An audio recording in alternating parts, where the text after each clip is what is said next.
കാർഷിക വികസന ക്ഷേമ വകുപ്പിന്റെ നേതൃത്വത്തിൽ കൂൺഗ്രാമം പരിശീലന പരിപാടി സംഘടിപ്പിച്ചു. ആലത്തൂർ നിയോജക മണ്ഡലം തല പരിശീലനം എരുമയൂർ ഗ്രാമപഞ്ചായത്ത് ഹാളിലാണ് നടത്തിയത്. കെ ഡി പ്രസേനൻ MLA ഉദ്ഘാടനം ചെയ്തു.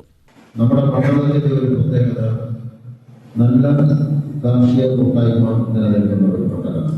അതുകൊണ്ട് തന്നെ കൃഷിക്കാർ വളരെ ആത്മാർത്ഥമായി ഈ രംഗത്ത് നിലയുറപ്പിച്ച് പരസ്പരം സഹായിക്കുന്നു. അവർക്ക് പ്രായോഗികമായ എല്ലാ അറിവുകളും വളരെ പെട്ടെന്ന് തന്നെ വ്യത്യസ്തമാക്കാൻ കഴിയുന്നവരാണ്. അത് പരസ്പരം പങ്കുവയ്ക്കാൻ തയ്യാറുള്ളവരുമാണ്. അതാണ് ഈ മണ്ഡലത്തിലെ പ്രത്യേകത. പരസ്പരം സഹായിക്കണം എന്ന് മനസ്സുള്ള ഭൂരിപക്ഷം കൃഷിക്കാർ താമസിക്കുന്ന പ്രദേശമാണ്.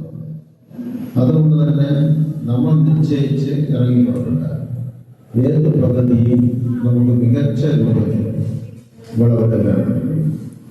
അപ്പൊ ഈ പദ്ധതി ഈ സംസ്ഥാനത്തിലെ ഏറ്റവും മികച്ച മാതൃകാ പദ്ധതിയായി നമുക്ക് മാറ്റാൻ ഈ മണ്ഡലത്തിൽ ഒരു പ്രശ്നവുമില്ല. അതിനുള്ള മാനവ വിഭവശേഷി അഥവാ കർഷക കുടുംബങ്ങൾ അതിന് പറ്റാവുന്നവർ നിറഞ്ഞു നിൽക്കുന്ന ഒരു മണ്ഡലം. ഗ്രാമപഞ്ചായത്ത് വൈസ് പ്രസിഡന്റ് ബിന്ദു ശിവകുമാർ അധ്യക്ഷനായി. State seed farm ADA MV Reshmi പദ്ധതി വിശദീകരണം നടത്തി. ഡോക്ടർ വീണ ജോർജ് പരിശീലന ക്ലാസിന് നേതൃത്വം നൽകി.